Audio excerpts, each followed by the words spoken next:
Yeah. Probably. He might wander in every now and then. So that's okay, yeah. It's a living. Yeah. Part of It's reminiscent of what the town is, right? Yeah. So, invited the alumni back. Oh. No, next year is the alumni reunion. Yes. Are you guys going? Yes. Yes. Oh, good, he makes noise now. Mm-hmm. Alumni.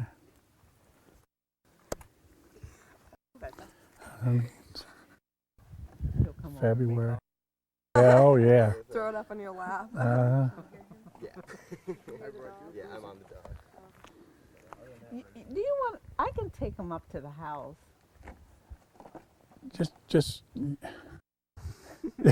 Oh, now people like now he want to play now.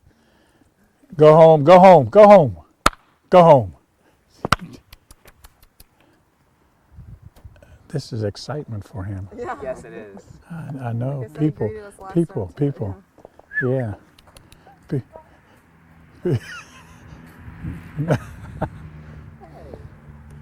People. Now there's a car coming. They'll go around.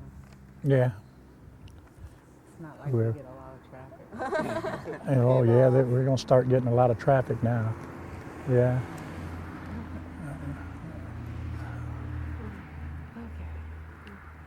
Okay. Should we start with the label? Yeah? Yeah. Okay. My name is Colin McCrone. My name is Susan Portalupi. I'm Brian Rupert. Today's date is November 5th, 2006, and we're interviewing Mr. and Mrs. Jackson, Jerry Jackson, Anita Jackson, and Jerry Jackson at Rendville, Ohio for the African American presence in the Ohio River Valley, Ohio Oral History Project. There we go. Can you start by telling us your full name and spelling it, please? Jerry Dwayne Jackson, JerryDuwaine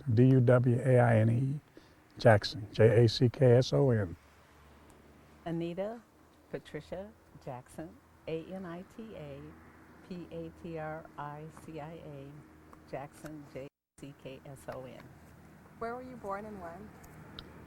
I was born in Canton, Ohio in 1941. Mrs. Jackson? Oh, I was born in Cleveland, Ohio in 1944. Jerry, when did you move down here? I was about 2 or 3 years old when I moved here to Rendville. Did you spend most of your life in Rendville? Yes, I did. Mm-hmm. Why the move to Rendville? Why? My mother moved here. She worked in Canton, Ohio for a while, and then when she lost her job, they just decided to move here to Rendville because her mother and father were here. What did her mother and father do? My grandfather was a preacher. Okay. Mm-hmm. What And are the grandmother. churches in town? Well, actually, his church is in Mary City, Ohio, Okay. which is between here and Athens, or sort of here in Nelsonville. What denomination? Apostolic. Mm-hmm. I could just go through some background information. What is your, we said the place of birth, but we could have the dates of birth too, if you don't mind. Dates of birth? Dates Oh. of places of birth. February 12th, 1944 was okay. when I was born in Cleveland. Uh-huh. July the 14th, 1941, Were you born at home or in a hospital? in a hospital. I was born in a hospital. Mm-hmm. What hospital? Gosh, that's a long time I ago. don't know. Temkin, I think it's Temkin, right on 77, Temkin. Mm-hmm. You? You want mine? I was born in at Mount Sinai Hospital on a very wintry, snowy day. You remember that? I Okay, remember. okay. So now, to what organizations do you belong? What organizations? Any organizations, if you have Oh gosh, Zanesville Esquire Club. Gosh, what else? The Gantt Foundation, yeah. board member of the Gantt Foundation, NAACP. Just had our banquet last night. Let's see. You used to coach, right, basketball at Zanesville? At the Ohio University, well, I used to coach at the middle school Okay. and Ohio University, Zanesville. Okay. Mhm. Do you have any siblings? 2 daughters, Kimberly and Christina. Siblings. No, that's Oh. I've got a brother and a sister, and I had a younger brother who died back in 70, I think, or 60. 1970. Yeah, 70. Do your brother or your sister still live in Rendville? No, my brother does. I have a brother that lives in Rendville and a sister in Columbus. Did he move away and move back, or has he Well, always been? no, he used to live in Las Vegas, Oh, and he really? moved back here. That has to be a big change. Yeah, it's more exciting back here. Oh, try not to do that voices in the middle of the questions too. 'Cause I was doing that too. I was just because we're supposed to be edited out. Where did you Okay. meet? How did you meet? At Ohio University. I used to work in the dorm that she lived in, Jefferson. So I used to work in the kitchen. And she lived there, and I met her that way. Yeah. Okay. But we didn't start going together right away. The first You time go I- ahead. Oh my, go ahead. And tell them. The first time I saw him was actually another young guy took me to a basketball game. And when I got to the basketball game, I was watching the ball game, and it was like, who is that number 22 down there? Oh, man, he is great. And number 22 was making all these, moves and everything on the court, and I thought, that was one of the best basketball players I had ever seen. And I had been to a lot of basketball games because my father was a basketball coach and played basketball. So, so I asked the guy who took me to the game who number 22 was, and he said, oh, that's Jerry Jackson. He's our star player. And I said, oh, okay. Well, and I asked him, I said, well, where does he live? And so he didn't know, but anyway, so we dated. After the game, I think we stopped at a restaurant or something and got something to eat. And it wasn't too long after that date with, his name was Larry. It wasn't too long after my date with Larry that I found out that Jerry worked in the cafeteria where I stayed in Jefferson Hall. And so I liked milk, and he used to always serve milk, so I would always make a point to maybe get extra milk when I go Oh, gosh. through the line. Yeah. Okay. That's how we met. That's how we met. When was it that you initially started noticing each other and started dating? Well, she was trying to fix me up with her roommate first. Yeah. So I would come out and talk to, I think there were the three of you. There was three of There were us. 3 of you, yeah. I would come out and sit with them and just talk with them. And she was trying to set me up with Audrey, but I don't know, nothing ever happened. And then I think, didn't I ask you to go to a dance? Mm-hmm. I bet I had a friend, and yeah, and we made a bet of, well, we saw her dancing. She used to dance a lot, so we saw her doing a dance at some program. So me and my buddy made a bet who would date her first. And so I asked her for a date, so I got to, and that way we met. I took her to a dance, so I won the bet. And I then, didn't know that. oh, yes, you did. I told you. We say, oh my, look Yes, at that you good did tell me. dancer. I know, I told you. You told me. And so I bet him, and I asked her for a date, and We've been together ever since. Yeah, my roommate Audrey really liked Jerry, and I kept trying to get him to go out with Audrey, and he just didn't seem to be interested in Audrey at all. Every time I would say something wonderful about Audrey, he would always ask me about me. And so, anyway, it didn't work out. Hmm. Where did you get married? Oh gosh, 65. 65. Hmm. On campus? No, it was in Zanesville, Ohio.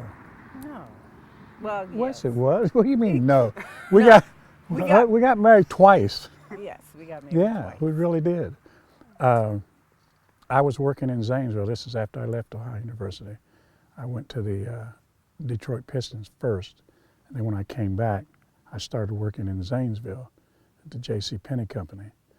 And then I received a notice of from the Army. So in order not to go, I had to be married. So we decided to go get married. Her mother and father brought her down from Cleveland. So we went out to the minister's house and we were married. But then they took her right back home. So yeah. So because we had already planned a marriage in June. We had a big wedding planned for June. So we just had to put it off for a little while. Yeah. You know, until June. So our father wouldn't let me see her until, you know, we had the big wedding. So that stopped me, that prevented me from going to the service for a while. That's a great story. Where was Wow. the second wedding? The second wedding was in Cleveland, a big wedding. Oh, we're in Cleveland. I'm from there. Oh yeah, From the west side. But west side. It was at Mount Pleasant Methodist Church on 130th and Abel. Okay. That's where we got married there. Mhm.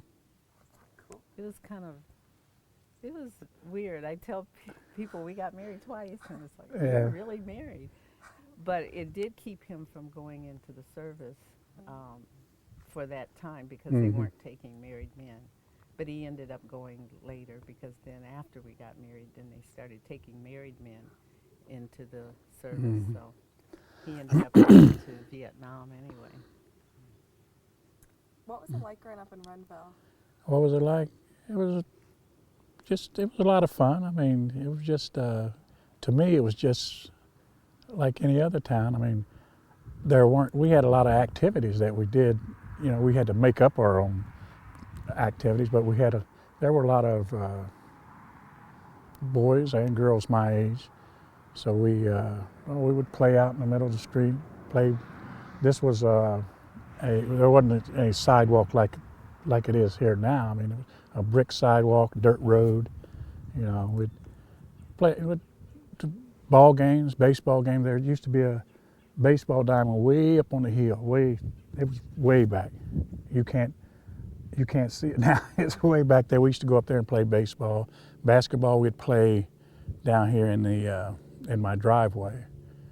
And but hiking, games at night, later. Everybody had to be off the street at 8 o'clock. When you heard the bell ring, that bell right up there at the mayor's office, you had to go home. Yeah. Is the house still standing that you grew up in?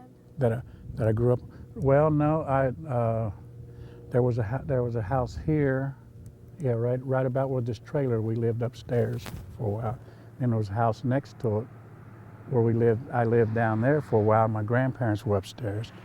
Then there was a house right over here where this church is. We lived in the back, so we lived there for so many years. And then we moved, I think, to the house that my mother's in now. But I don't know how many years we stayed in each one, but we moved all around. So you got your start in basketball in your driveway. Well, actually, up at the school here on the hill, we didn't have a gymnasium. We had an outdoor one basket, so we would practice basketball up and down the hallways. And then if it was warm enough, we'd go outside. And I would play in order to learn how to play, I played with the bigger fellas just to learn, because there weren't that many at the school, so you had to play with the older fellas. So they would knock you around so you learn, you know, how to stay out of the way and get around them. So you learned that way. And then we built another outdoor bucket down here where we would play in the evenings. And then we had, there was one guy in town who was better than everybody, so you played against him all the time until you got, when you got good enough, if you beat him, you considered yourself pretty good. So he was sort of our benchmark, or, you know, sort of the guy we played against in order to get better. Did you become that guy eventually? Yeah, eventually. Eventually I would beat him, and then after that, I don't think I lost anymore. You know, after beating him. His name was Donnie Fountain. He's in, I saw him about 2 years ago in Columbus. And I hadn't seen him for at least 30-some years. And when I saw him, he looked so short. I mean, he was, you know, really short. I didn't realize he was that short until I saw him, but I guess he was always that size, but we just figured he was the greatest around here. But until then, I must have been about 12 or 11 when I did beat him. And then that was it after that. How many people did you go to school with? Do you remember? Oh gosh, offhand, in my particular grade, probably 10 or 11 in my class. You know, from grade 1 on to grade 8, and then we had our, well, it was 1 to 8 up here on the hill, and then from the 9th grade on, you went to Corning. So we graduated. As a matter of fact, we had our graduations in this church here, from 8th grade to 9th grade. And there was probably 10 at the most. Yeah.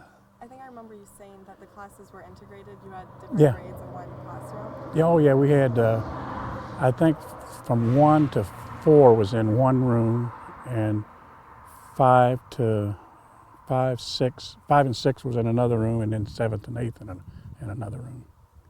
Mm-hmm. About how big would those rooms be then? How big? Oh gosh. They were, I don't know for sure, maybe 20 by 20, 24 by 24, probably 24 by 24. Now, was the school integrated or segregated? It's integrated. And what would you say was the breakdown in race? Breakdown, probably, oh gosh, probably 70, probably 70% black. Then it changed. From 9th grade on, it wasn't. It was the other way around after we went to Corning. You had mentioned the 3 teachers. Were they African American or were they? The ones that they were all African Americans, except I think maybe for a half a year, or in the middle of one of the years, we had a white teacher to come in from New Lexington, Ohio, because one of our teachers was pregnant and had to leave for a while. But generally, they were mostly African Americans. Do you remember your teachers' names? Oh gosh, wow. I know well, in the lower class, from 1st to 4th grade, Mrs. Gomer. I remember Mrs. Gomer. Mrs. Butler was was 5 and 6, and then we had a Mr. Butler. Her husband was 8 and 9 for a while, but then we had another teacher to come in, but gosh, I don't recall his name. In about the 8th grade. Now, were they from the area? The teachers? No, they weren't from here. They were from out of, I think they were from out of state. What's your fondest memory from school? From the school in Rendville here? From the school in Rendville, gosh. Oh, wow. From the school in Rendville, probably playing baseball. We had a little short baseball field up there. Let's see, my 7th and 8th grade years. Probably playing basketball. Our coach was was a highway worker. He worked for the state, and probably playing basketball, just having fun with all the other students. You know, it just seemed like, looking back on it, we'd had a lot of fun. You know. Yeah. So speaking of Mhm. fun, oh, sorry, go ahead. Go ahead. Oh, Okay. no, this is you. It's all you. I can ask later. Now we used to have a lot of activities after school, you know, because the main activities had to take place at school because there weren't many things going on down here in town, except a couple of beer joints. But we couldn't hang out there, so we'd have parties at school and whatnot at different people's homes. Mm-hmm. So speaking of fun and all the fun you had, was it hard to go in at 8 o'clock when that bell would ring? Well, no, it wasn't that difficult. A lot of times we wouldn't go in. Some of the fellows would stay out and hide in the different alleys and, you know, sneak around. And we had a mayor. You know, there was just one mayor, so we could hide pretty easily from him. And a lot of times we would play games at night. I remember one game called Nurky Nurky Kick the Can. We'd set a can up in the middle of the street down there, and somebody would be it, and everybody would go off and hide somewhere, and he would try to find you. But if you snuck around, you'd run out and kick the can, you were okay. But a lot of times, and some of the times, we would start the game, but when we'd go hide, some of us would just go on home and go to sleep and leave the person out who's it searching for everybody all night long. We would just go on home. Do you remember the names of some of the stores and restaurants that were in town? Yeah. Well, the two bars, one was Ott Neal's. Then there was a Post. There was a bar on this side called Post. There was a restaurant down here that was Preston's Restaurant first, and then it was a Blackwell's Restaurant. Then who else had it? Rural Harris had it for a while, was the name of it. We had a pool hall right here called Fountains Pool Hall. And we had another restaurant right over in here called Hacky Myers, a little restaurant, Hacky Myers. And then a lunchroom down here where this trailer is. Lavender, I think it was Lavender's, Harry Lavender's, I believe. Mm-hmm. There was a hotel. There was a hotel about here. Gosh, can I think of the name of it? Halls?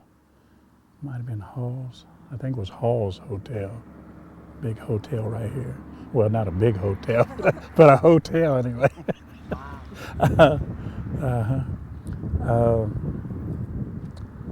No, yeah, I think that's all the ones that I remember. Mm-hmm. Oh. Roller skating rinks and movie theaters. Where would you go to do those type of activities? When I was here, to go to the movies, we had to go to Corning. We would walk down to Corning, about a mile away. Roller skating, we would either go to Zanesville or to Gloucester. Now, with roller skating, was that segregated or integrated? In Gloucester, it was segregated. No, in Gloucester it was integrated. In Zanesville, it was segregated. And it was only on Monday nights. Yeah. In Zanesville, it was only on Monday nights. What was the name of that roller rink? Linden roller rink. Now, I know some of my friends that live there in Zanesville. They used to go, they'd go on Monday nights too, and the guy was always making announcements. We have skating here every day of the week, and they would always ask him about, coming to, Tuesday, Wednesday, Thursday. Said, well, you better not. Monday's a good night for you. So they would come on Mondays. And then some of the stores closer to the rink would close on Mondays because they wanted to keep the black students out of there. So and to this day, there's still one Tom's Ice Cream that still closes on Monday nights, even though the skating now is all integrated, and the skating ring is owned by a black fella now. So it's just changed over the years. Now, before I came to Rendville, I think my mother told me there was a skating ring right over here where the road goes through that they used to skate in. And we also used to skate in Chesterhill, Ohio. Now, was that rink segregated or? It was integrated. How about the movie theater in Corning? Well, it was integrated, but we sat in a certain section. We all sat. You just knew where you sat. Left-hand side, halfway down is where we sat. Yeah, but it was sort of integrated, but not. You had told me the story of the hanging at the festival. Do you remember the hanging on the tree over here? Could you retell the story on the hickory tree? Or? On this sycamore tree right there, the big one right there. I don't know. There's my mother knows more about it than I do, but I think there were 2 hangings there, and I don't really remember the details of it, but I'm pretty sure she told me there were 2. I think they tried to hang 2 people. I think one of them they did and one of them they didn't, and I'm not quite sure, but we can ask her later. Do you remember anything about that? No, I don't think so. But I know and the jailhouse was right behind the mayor's office there. And I know she told me that, they had 2 cells, and they put one guy in there, and so in order to get even, he burnt the jailhouse down, but he also burned up in the jail. He set the jail on fire and burned himself up. Yeah. Growing up, was there a lot of crime in Rendville? Do you remember? Crime, well, not really crime. Pranks, maybe, but not really. I don't remember that much crime, but playing jokes on different people in the town, or teasing, or especially around Halloween, you're going to different people's houses, beggars night, and then if they didn't, you open their doors and throw corn in or something like that, or you go around and tip over people's outhouses, things like that. Not crimes, They weren't crimes, they were just pranks, That's all they were. That's all we called them anyway. But I do remember Uncle Harry. Yeah, I know. I remember Uncle Harry killing a guy down here in Otneil's bar. A guy was teasing him, so he went home and got his gun and came down and shot him. And then, he spent quite a few years in prison. And then before that, I remember my mother telling me of him shooting another fella in the leg for stealing his groundhog. He cooked a groundhog and the guy stole it, so he shot him in the leg. And, and the guy also, Uncle Harry was bad. Uncle Harry was bad. Something else. He was something else. And I remember another guy, what was his name? Hunky John. His dude was called Hunky John. He killed the guy's, he didn't kill the guy. He killed Otneil's first wife. Came down there and shot her with a shotgun because they had gotten into an argument about something. And he came down and just shot her because he lived back up in the hollow. I remember all the sheriffs and everybody coming down to try to get him out of his house. Yeah, those are just probably just the 2 killings that I do remember here. But it wasn't that bad. Now, was Uncle Harry actually your uncle? Oh yeah, he was my grandmother's brother. What was his last name? Goins, Harry Goins. There were stories about like Adam Clayton Powell, when he was here, that said this town was ruthless and there was no law and order here. Yeah. And But that was way but before that my was, time. Yeah, that was. You know, way it was back. really bad back Yeah, then. it was. I mean, there were bars all up and down the streets back then. You know, and that's gosh, this is back in the 20s and 30s. Has anything stayed the same, or like, obviously it's Sta- changed? But is there anything that still reminds you of when you grew up here? No, not really. Gosh, the mayor's office is still here, and this church here. Everything else has really changed. I mean, all the houses, that hill used to be lined with houses on both sides, all the way up and down. No, no, it doesn't. And the strip, there used to be mining over here on the other side of the tracks, and there used to be about probably 6 or 7 tracks over here instead of the one. With all the coal cars, you know, they're hauling coal up and down from the mines, and stripping the hill over here. They've reclaimed it now, but you know, the whole area has changed. The housings, and I mean, just the mayor's office. I can remember the mayor's office meetings and a lot of the church meetings that they had. They used to have their big 20th. They used to have a big celebration here in the middle of the street. They had a band come down and set up a stage and just all set up games down at this end of the street. Ferris wheels, merry-go-rounds, things like that. You know, and it was a good time then, but you know, you would never know by looking at it now. If you looked at some of the older pictures, and I wish we'd had brought some with us, but because I have some probably from the 40s, 50s or 40s when there were more houses on the streets. I know when we first got married, there were still a lot of houses on this side of the street, and the post office was still here. I remember that, and you could still go up that hill pretty much. When you come back to Rendville, what do you think about when you see that, you know, all the changes that have happened and all the things that have gone? All the changes, it's sort of sad in a way, but it's sad because the people had to move away. You know, there's nothing here for them, so they had to move to the larger cities, you know, for jobs.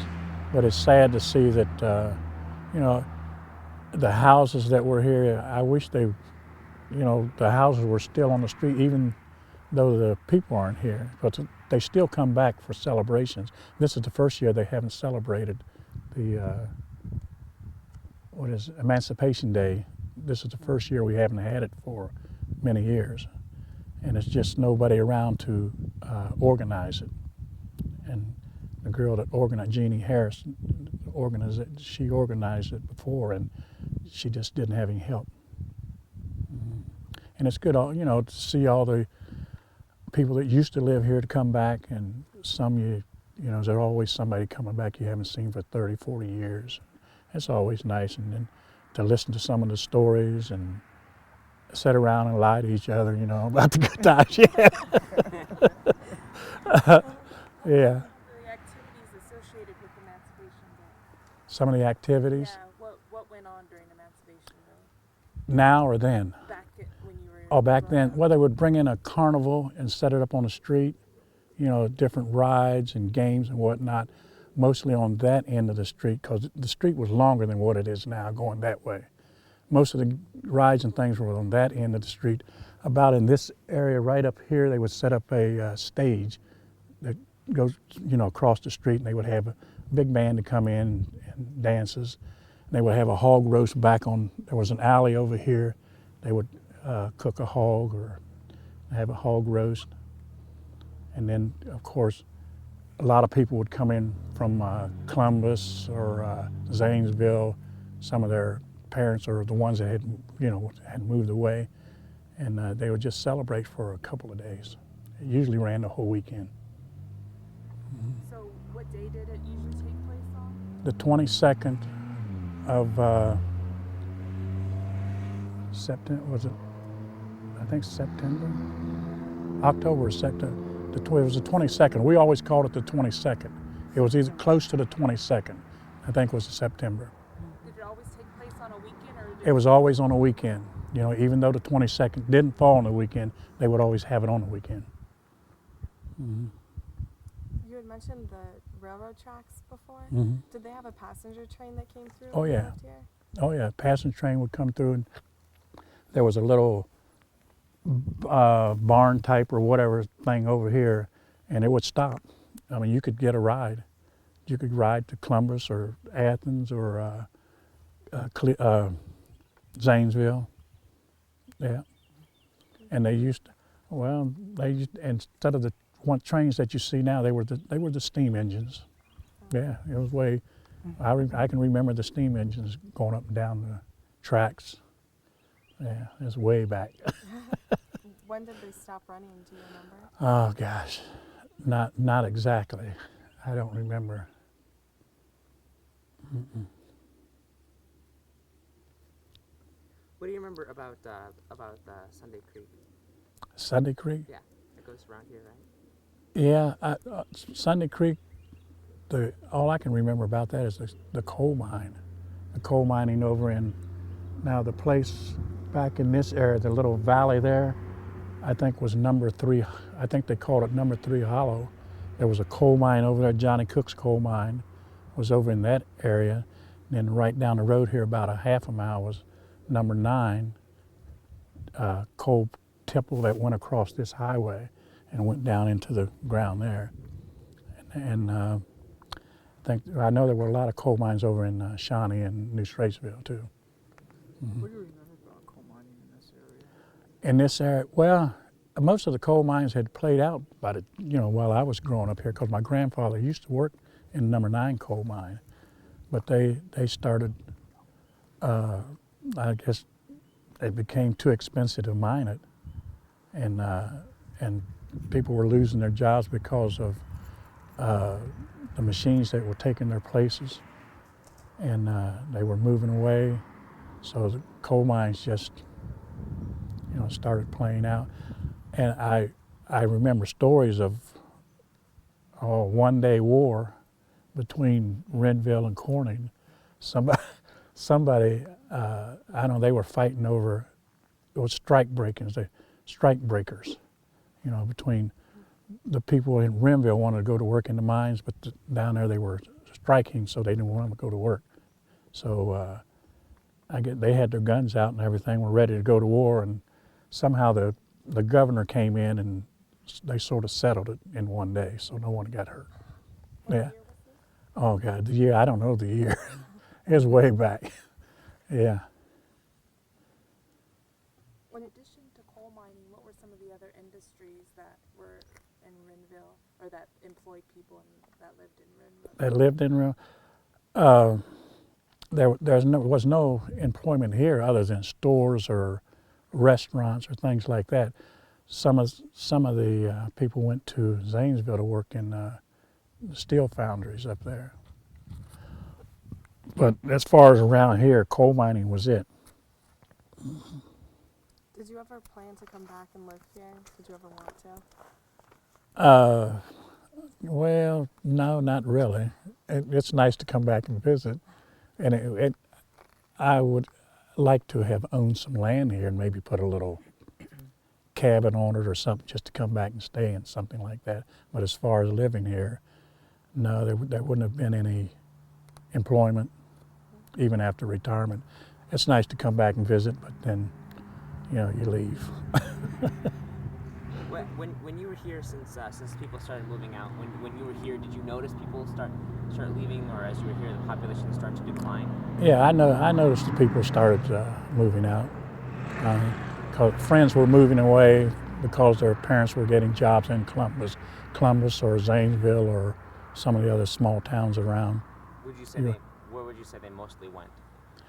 I think most of them went to Columbus. Mm-hmm. Did you ever hear about the Rendville Club in Columbus? Yeah. Yeah. Can you tell us a little bit? That's so interesting to me. Oh, the Rendville Club? Well, they're the ones that usually, of course they're all from Rendville. Most of them are from Rendville, and they usually set up the Emancipation Day celebration here in Rendville, and it's just mostly the people that moved away and they want to stay in contact with each other. And I think Janice Blake, I think, is the president of the Rendville Club in Columbus, I believe. Mm-hmm. Is it, in the Rendville Club, was that integrated? Were there lots of black and white people there? I think it's mostly black. Uh-huh. Mm-hmm. How active is the club still? Oh, I don't know. I don't think they're that active right now, because most of the older people that moved away kept it together for a while, and I probably the ones in their 50s and 60s still have it, but it's slowly dying off as their children come up. They don't want to come down here. Where's Rendville? They don't know. They really don't know the history, of the town. If they're probably interested in the history. When you tell them about it, they get excited about it. But they, when you're living history, you don't think anything about it, until years later. And when you think about who lived here and what went on, you say, wow, that was great. Mm-hmm. I know when I talked to Jeannie Harris, she said that they used to meet. The Rendville Club met quite often. Maybe, I don't know. She didn't really say like once a month but they met frequently. And then she said, like in recent years, they might be lucky to meet once a year or something like that. So Mm-hmm. it's kind of slowed down quite a bit. Have you been able to keep in contact with other people from Rendville? Just a few. There is a few in Zanesville that I see every now and then. But most of the ones that I went to school with that were in my grade, there were four blacks besides myself. No, five, because we had two fellas and three girls. And the one fella went to OU with me, and he died probably 20 years ago, somewhere in Washington, D.C. And then one of the girls, Linda Burley, is also deceased, so there's just three of us left now. Mm-hmm. So I see them once in a while. What years did you attend OU? What years? Yeah. 60 to 64. How did you decide to go there? I was recruited from probably 10 to 12 colleges, and I decided on OU because there was a guy down here in Rendville by the name of Dick Garrison. Corning. Down in Corning by the name of Dick Garrison that owned a hardware, and he was an OU alumni, and his son had gone there and played basketball. So he would talk to me from my junior year to my junior year to senior year in high school. He would keep talking to me, and I decided to go down. The coaches came up and for an interview off and on. My grandmother was living there, and she didn't want me to go too far away. So I said, well, I'll go to OU. So I ended up going to OU. Aside from basketball, what other organizations were you both involved with? Well, in college. Yeah. Sorry. the Varsity Club, not too many of them. The fraternities, I didn't belong to any fraternity, but I went to all their functions, but that was probably at the Industrial Arts Club. Mm-hmm. And I was in the Delta Sigma Theta sorority, and I was a founding member because the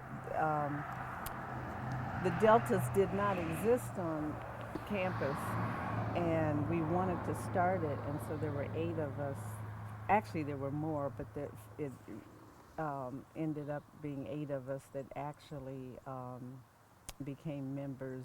We had, I guess, the money to participate. We had the desire to get established on campus, and we had people from Columbus, Deltas from Columbus, that came down and helped us get started. So I'm one of the 8 founding members of the Epsilon Iota chapter in What year? Athens. In 1963.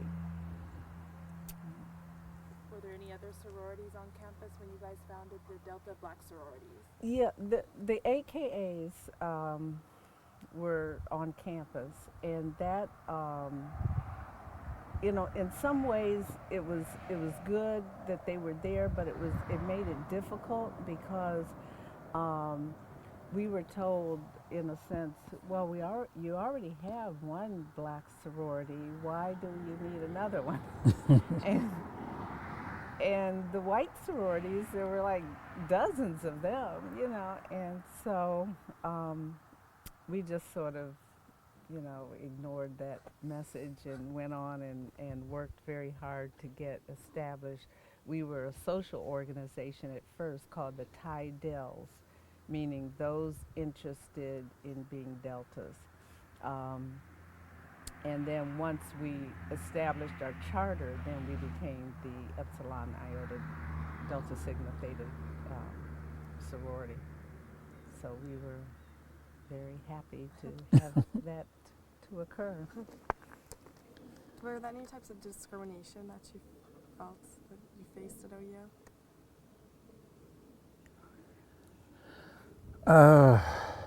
Gosh.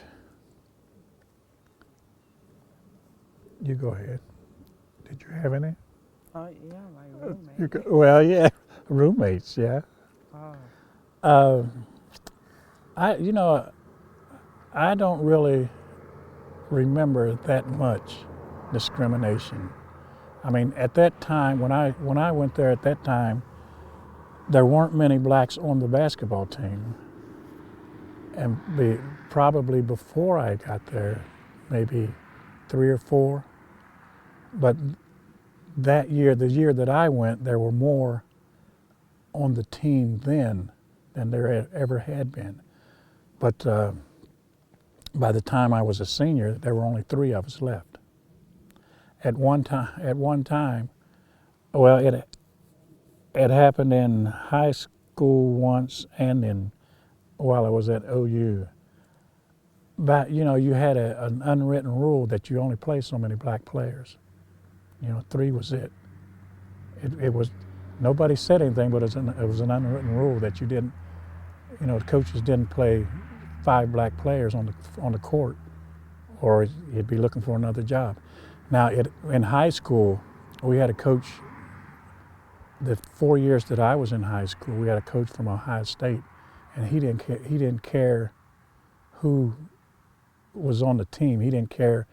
He put his best 5 out there, and we did in high school. At one time, we had 5 black players on the floor, and he heard about it from alumni.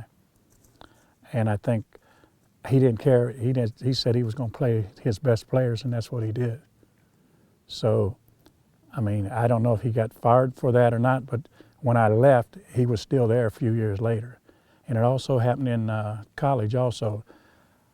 The coaches there, they didn't, they played 5 good players. If you had 5, you were on the court. And I can remember probably my junior year of 5 black players being on the floor at the same time. And one of the fellas came up to me and said, look around, and said, look, who's on the floor? And said, we're all out here at the same time. But the coaches, Jim Snyder and Blosser, and them, they just put 5 players on the floor. They didn't care what color you were. It didn't happen often, but now, over the years, now it's the other way around. Yeah. When you played, was that Kentucky? Did the coach didn't acknowledge you or the team when they won or something? What was that? Well, he didn't want to acknowledge the team, but he did after the ball game. When we played Kentucky in '64, Adolph Ruff was the coach then, and we beat him in the NCAA. And he had always said that no 5 black players would beat his teams. But it happened that, we didn't have 5, but we had 3 on the floor at the same time, and we beat them pretty bad. And then after that, I think a team from Texas had 5 black players. They made a movie of it not too long ago, and they also beat him a few years after we beat him real bad. And from then on, I think his alumni started getting on him about recruiting blacks to Kentucky. And so he didn't want to do it, but I think he finally broke down and started recruiting blacks. And then, but they let him go after that anyway, a few years after that. But he did come into the locker room after the game and congratulated us, but it wasn't that sincere, you know. And we, you know, we could tell that. Now, what would happen when you would be at away games and have to stay in hotels? In hotels, Like in Kentucky and Southern? yeah, we usually, the coaches, you know, made sure before we even got there that they were going to accept blacks. And usually we had, I think, 4 blacks on the team or 3 blacks at that time. And none of the black players stayed with each other. We always made sure we stayed with one of the white players, you know. But we never had any problems as far as hotels in away games, because they made sure way ahead of time before we even got there.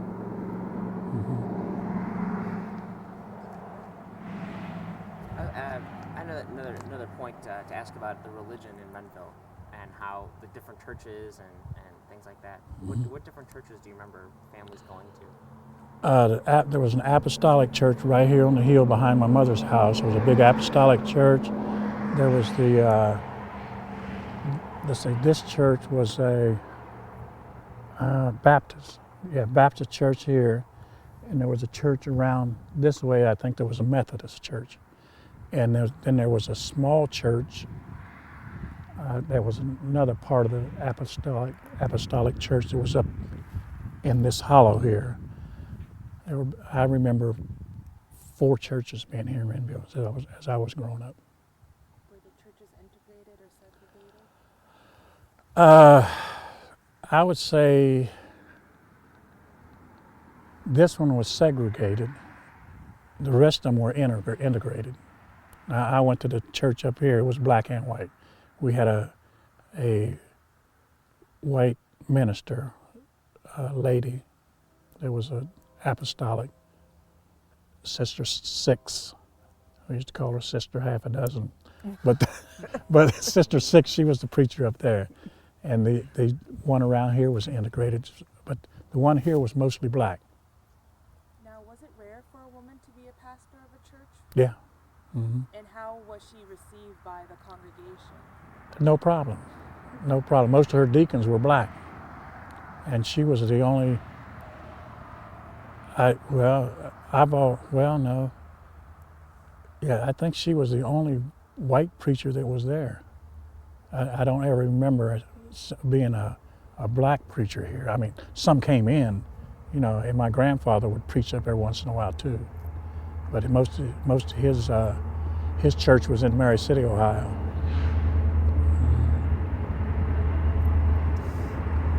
The train's gonna drown you out.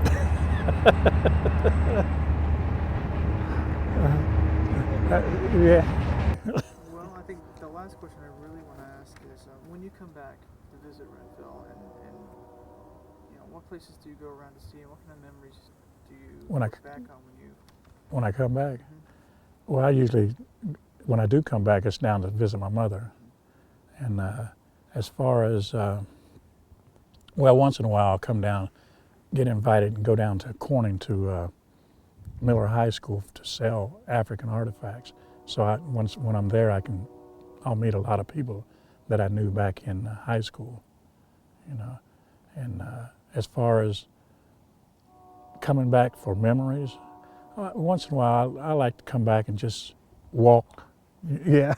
You know, just walk the hollows or walk over on the hills and try to remember, you know, what it used to look like, how it used to be. There were a lot of you know, there's a lot of trails that we used to walk and a lot of caves that we used to visit and name and hide out. You know, just Because sometimes we would be sitting in his mother's house and maybe his sister would be there and her family or the nieces and nephews and so forth. And all of a sudden you'd look up and Jerry's gone, you know. Well, where's Jerry? And he would just be walking around, I don't know, just sort of reminiscing. yeah, I guess, just walking, yeah. You know, trying to remember where houses used to be, who lived there, where they are now, you know, what it looked like back then. And But there was a creek that started way up the hollow there and would come out. Where did it come out? Somewhere well, down here. it came out behind this, I think it came out behind this trailer, but they put it up, they moved it now. They moved it over that We way. used to make these little sailboats and start way up at the hollow and then just watch the sailboats come all the way down through here, and we'd follow them Uh-huh. along. And that was fun.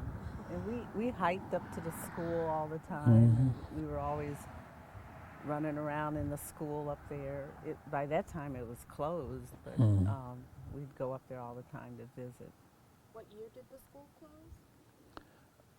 I don't even know when it's closed. It closed while I was gone. You know, I don't even remember when it closed. When I left here to go to Athens, the population here in Rendville was probably 160 people. And by the time I got out of school, it was probably down to 60 or 70. And now, probably just over 30. So it's going away. What was your majors in college? What Your was? major? Oh, major? Yeah. I was in industrial arts education. How about you, Mrs. Jackson? I was in education, and my undergrad was in elementary education, then my master's was in curriculum and instruction, and then I received a second master's in school counseling, became a counselor, and then I received my PhD and became a professor at Kent State University. So now I'm supposedly retired. Supposedly retired. Retired professor at Kent State, but I went to Ohio State to get my doctorate, and then the Ohio State, and began working at Kent State. But I still have a research project up there, so I'm still, in a sense, working, and I still write. But we're supposed to be retired. So I retired about 2 years ago. But I got my master's at OU. We worked on our master's together down at OU. And we would drive from Zanesville down and drop the kids off at my mother's house and go on down for classes. And then we received our master's down there. And I had about 37 years in the retirement system. I decided to get out, just enjoy it. Yeah. Now, when you retired, what occupation were you involved in when you retired? I was still teaching, at a middle school. And it wasn't industrial arts then, it was technology education. And you, just quickly, you mentioned serving in Vietnam. What years were you in Vietnam? Part of 68 and 69. Can you tell us a little bit about your experience in Vietnam? What branch were you serving? I was in the Army, and I was an MP. So I spent 365 days in Vietnam, and that was it. I was in Nha Trang. I was a military policeman in Nha Trang, and I used to travel from Nha Trang up to the DMZ or to pick up prisoners and bring them back. So I used to take care of prisoners in Nha Trang. And it was, I was there during the Tet Offensive. I had about 2 or 3 months left when Tet happened. So it was pretty rough for a while. until it was nice to get out of there. He left in March, and our first daughter was born in December, and the Tet Offensive started in like January, like right after she was born. And instead of writing letters, sometimes he would write letters, but a lot of times he would send a tape back home. And so I would play the tape, and then you could hear the guns going off in the background. And from the time that our first daughter was born in December to when that Tet Offensive started till he came home in March, I'd hear those tapes, and I just never knew whether he was going to make it back or not. That's about it. Okay. Do you want to do another one? We can do the